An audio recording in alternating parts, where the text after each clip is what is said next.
ये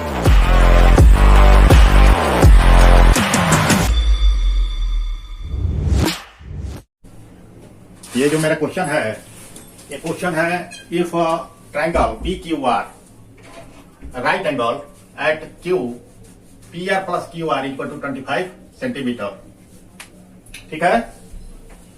अब जो है इसमें दिया है and P Q equal to 5 centimetre. तो determine the value of sine P, cos P and tan P. यानी साइन पी का, कास पी का, टेन पी का वैल्यू हम लोग को निकालना है। क्वेश्चन में ये पूछ रहा है। तो ये भी स्टूडेंट क्वेश्चन बहुत ही अच्छा है और ये कई बार पूछा गया क्वेश्चन है। तो आइए इसे करके देखते हैं।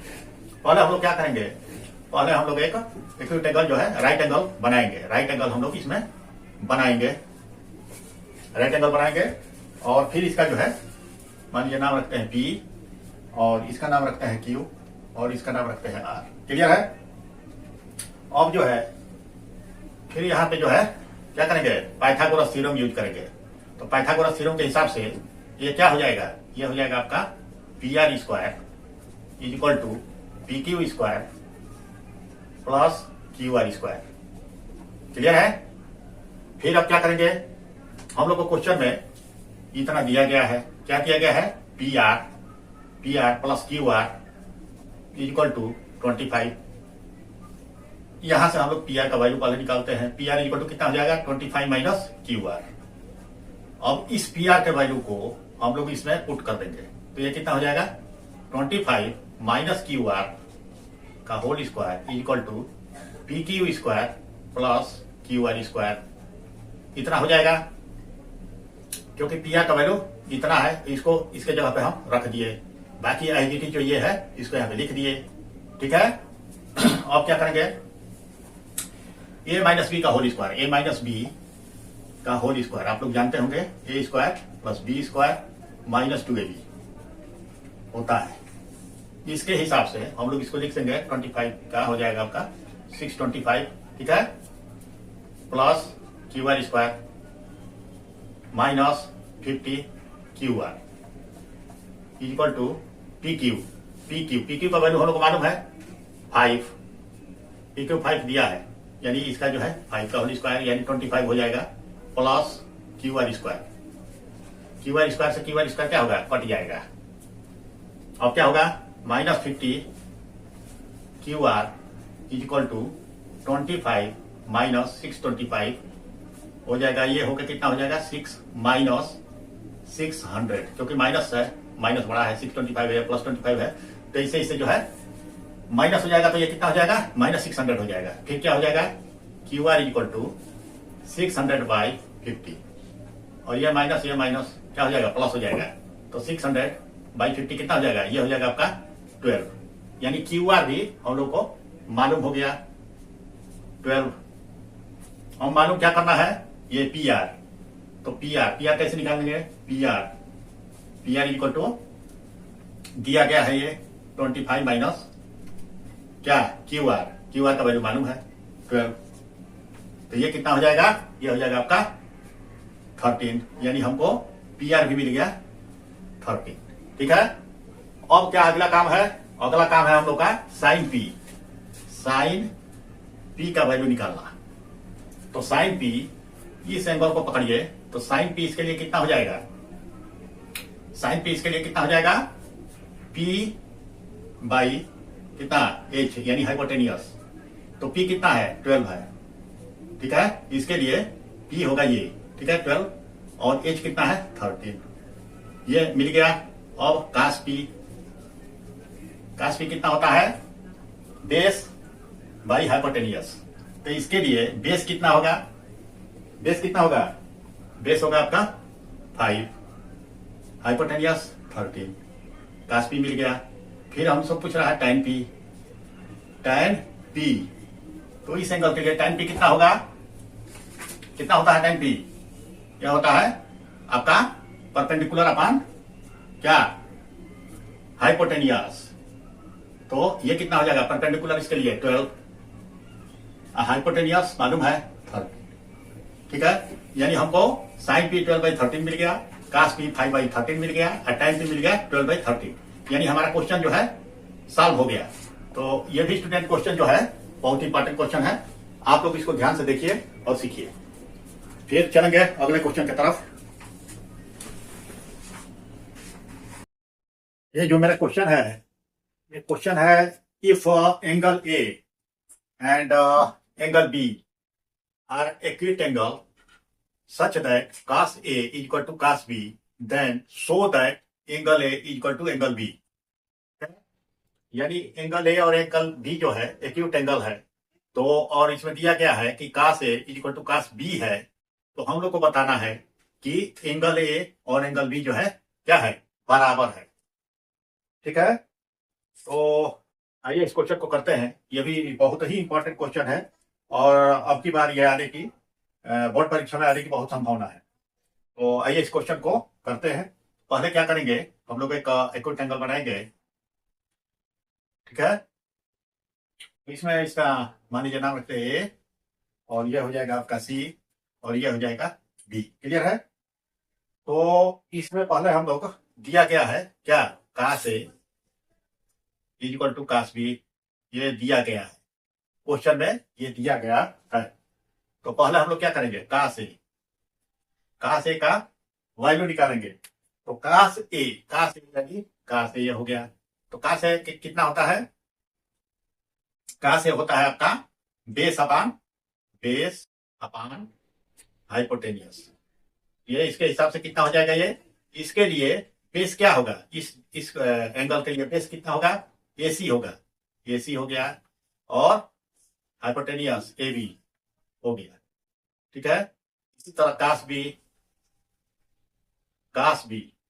यानी इसके लिए। ठीक है, अब इसके लिए कास बी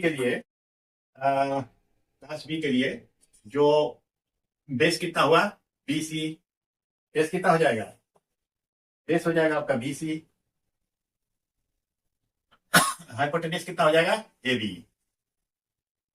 तो जैसा कि क्वेश्चन में दिया गया है कास ए इक्वल टू कास बी, तो हम लोग इसको लिख सकते हैं, जब कास ए का वैल्यू आया इतना, कास बी का वैल्यू आया इतना, जब कास ए और कास बी एक दूसरे के बराबर है, इक्वल है, तो इसके हिसाब से A C divided by A B equal to B C divided by A B होगा। क्लियर है? कितना होगा, ए बी से ए बी क्या होगा, कट जाएगा, तो बचेगा कितना, ए सी इक्वल टू बी सी बचेगा। इतना आप लोग को क्लियर हो गया? तो हम जानते हैं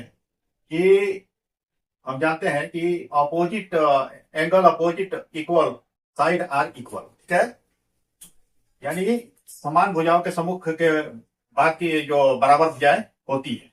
ठीक है, तो इसके हिसाब से ए सी ये हो गया और बी सी ये हो गया। तो इसके हिसाब से समान भुजाओं के जो सम्मुख भुजाएं होती है उसके कोण जो है बराबर होते हैं। समान भुजाओं के सम्मुख जो भुजाएं होती है तो उससे जो बनने वाला कोण होता है वो बराबर होता है। तो ये समान भुजा और इससे जो बनने वाला कोण एक ये है, तो दोनों कोण क्या होगा, बराबर होगा। ठीक है, तो इसलिए angle A equal to angle B हो जाएगा। क्लियर है? यानी इसमें जो है आप लोग ये चीज लिख दीजिएगा कि एंगल अपोजिट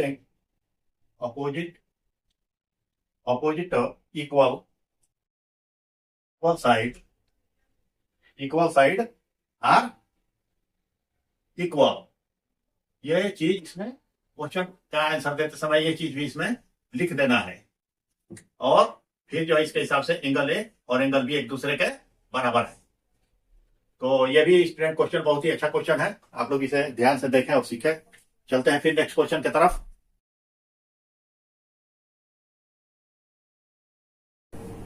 ये जो मेरा क्वेश्चन है, ये क्वेश्चन है 4 time theta equal to 3, 4 time theta equal to 3, then find the value of 4 sine theta minus cos theta plus 1 total divided by 4 sine theta plus cos theta minus 1। यानी इसका value हम लोग को निकालना है। तो आइए इस क्वेश्चन को करके देखते हैं। जैसा कि दिया गया है 4 टाइम थीटा इक्वल टू 3, तो टाइम थीटा इक्वल टू कितना आ जाएगा, 3/4। क्लियर है? अब हम लोग क्या करेंगे, हम लोग एक राइट एंगल बना लेंगे। हमेशा स्टूडेंट आप लोग राइट एंगल बना के ही करिए, ताकि क्वेश्चन जो है और अच्छा से आप लोग एग्जामिनर को दिखा सके और एग्जामिनर जो है आप लोगों की बात जो है समझ सके और उसको समझ में आए। इससे क्या होगा कि आप लोग को नंबर अच्छा मिलेगा।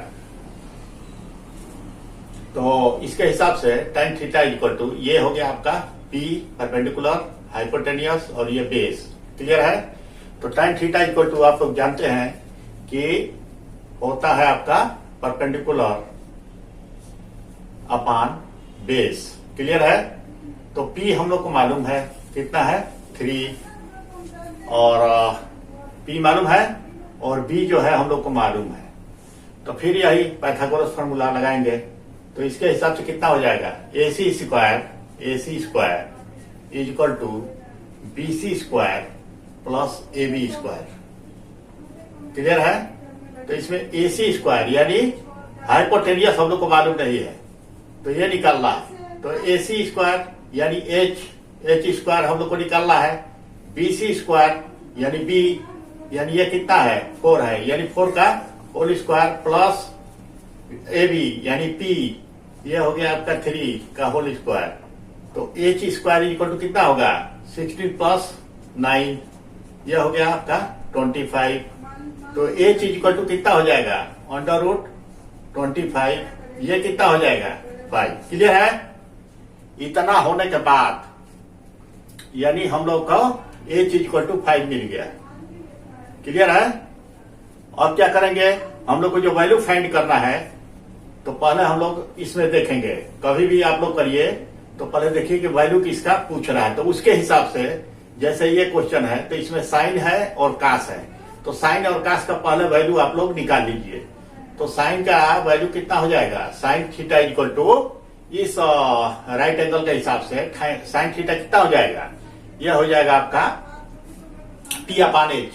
P कितना है 3, H कितना है 5, तो कितना हो जाएगा 3 अपान 5।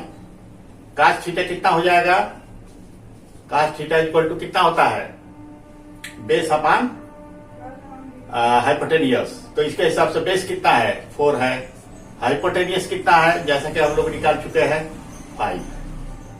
ठीक है? यानी हम लोग को दोनों वैल्यू मिल गया। अब क्या करेंगे, इस दोनों वैल्यू को लेके इसमें पुट कर देंगे। पुट करने के बाद देखिए क्या होता है, 4 इंटू 3/5 माइनस कास थीटा का 4/5 प्लस 1 टोटल डिवाइडेड बाई 4।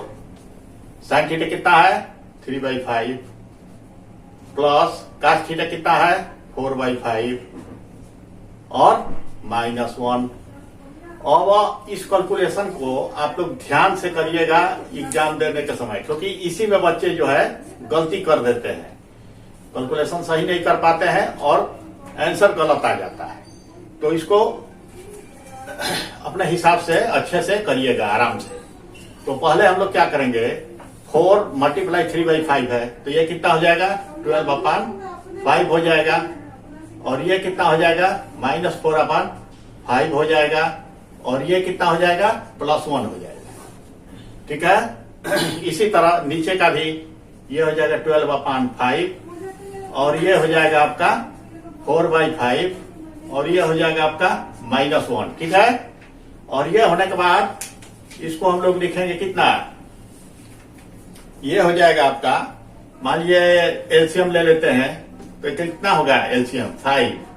ठीक है? अब फिर 5 से क्या होता है, इसमें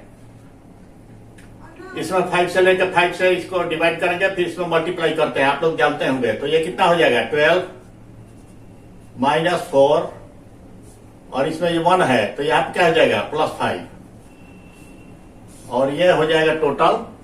फिर इसी तरह ये कितना हो जाएगा 12 +4 -5 डिवाइडेड बाई 5। 5 से 5 क्या होगा, कट गया। और फिर बचा कितना, आइए देखते हैं बचा कितना। ये बचा आपका 12 में से 4 गया 8 + 5 13, ये 13 बच गया। इसी तरह ये कितना हो जाएगा 16 में से 5 माइनस हो जाएगा, 12 प्लस 4 16 और 16 माइनस 5 कितना हो जाएगा? 16 माइनस 5 कितना हो जाएगा? ये हो जाएगा आपका 11। क्लियर है? ये होने के बाद आपका जो है क्वेश्चन का आंसर आ गया, यानी 13/11 जो है इसका आंसर आएगा। क्लियर है? फिर से मैं बता देता हूं, 12 है -4 है, तो 12 में से -4 हुआ तो कितना हुआ? 8 हुआ, और ये +5 है तो 8 + 5 13 हुआ, ये 13 लिख दिया। यहां पर 12 + 4 है 16 हुआ, 16 में से 5 माइनस हुआ 11 हुआ, यानी इसका आंसर जो है 13/11 आएगा। तो इसका जो है जो वैल्यू है 13/11 आ गया। तो ये भी स्टूडेंट अच्छा क्वेश्चन है, इसे ध्यान से सीखिए। फिर चलते हैं आगे नेक्स्ट क्वेश्चन की तरफ। ये जो मेरा क्वेश्चन है, ये क्वेश्चन है if tan theta equal to 3/4, if tan theta equal to 3/4, then find the value of 1 minus cos square theta divided by 1 plus cos square theta. यानी tan थीटा इक्वल टू 3/4 दिया है और इसका value निकालना है। तो कैसे निकालेंगे आइए देखते हैं। पहले हम एक राइट एंगल बनाएंगे, इसमें ये थीटा हो गया और इसका मान के नाम रख देते हैं ABC, ठीक है। tan थीटा हमको मालूम है, tan थीटा इक्वल टू 3/4 दिया गया है। तो ये हो गया आपका परपेंडिकुलर, हाइपोटेनियस और ये बेस। तो tan थीटा इक्वल टू क्या होता है? tan थीटा इक्वल टू होता है परपेंडिकुलर डिवाइडेड बाय बेस, ठीक है। तो इसमें हम लोग को कितना P मालूम है, P इक्वल टू 3 और B कितना है 4। क्लियर है इतना? फिर वही पाइथागोरस फार्मूला लगाएंगे हम लोग। तो इसके हिसाब से AB square equal to AC square plus BC square हो जाएगा। तो इसके हिसाब से हम लोग को अभी क्या निकालना है? AB हम लोग को मालूम नहीं है, क्लियर है, यानी हाइपोटेनियस मालूम नहीं है, यानी AB हम लोग को निकालना है। तो AB square equal to AC square कितना है? 4 है, यानी बेस 4 है। AC स्क्वायर यानी परपेंडिकुलर 3 है, ये हो गया। ये कितना हो जाएगा? 16 प्लस 9, ये कितना हो जाएगा? 25, यानी AB स्क्वायर हो गया 25। तो AB कितना हो जाएगा? AB इक्वल टू √25 और इसका वैल्यू 5 5 जा 25। क्लियर है इतना? यानी हम लोगों को ये हाइपोटेनियस मिल गया 5। इतना क्लियर है? अब आगे देखिए, आगे हम लोग को वैल्यू इसका निकालना है। कैसे निकालेंगे? तो पहले हम क्या करेंगे, पहले cos थीटा का वैल्यू निकालेंगे। cos थीटा इक्वल टू कितना होता है? cos थीटा इक्वल टू होता है base upon hypotenuse, base upon hypotenuse. Base कितना है? 4, हाइपोटेनियस हम लोग को मिल गया 5, ये हो गया 4/5। क्लियर है? अब cos थीटा को मिल गया, cos थीटा मिलने के बाद अब इस cos थीटा का वैल्यू जो है इसमें हम लोग रख देंगे। तो ये कितना हो जाएगा? 1 माइनस 4/5 का whole square divided by 1 plus 4/5 का होल स्क्वायर। क्लियर है? अब इसको छोटा कर दीजिए, 1 माइनस 16/25 डिवाइडेड बाई 1 प्लस 16/25 हो जाएगा। फिर क्या होगा? ये हो जाएगा आपका 25 माइनस 16 डिवाइडेड बाई 25, ये भी हो जाएगा आपका 25 प्लस 16 डिवाइडेड बाई 25। ये 25 से ये 25 क्या हो जाएगा? कट जाएगा, और 25 में से 16 माइनस होगा तो कितना होगा? कितना होगा? 9 होगा डिवाइडेड बाई, और ये 25 में 16 जो है प्लस होगा तो कितना होगा? ये हो जाएगा आपका 41, ठीक है, 41 हो जाएगा। तो इसका जो वैल्यू आएगा 9/41 आएगा। क्लियर है? तो इस टाइप का भी क्वेश्चन स्टूडेंट बहुत बार पूछा गया है और आगे भी पूछा जा सकता है। तो इसे आप लोग देखिए और सीखिए। तो इसका जो आंसर आया 9/41 आया।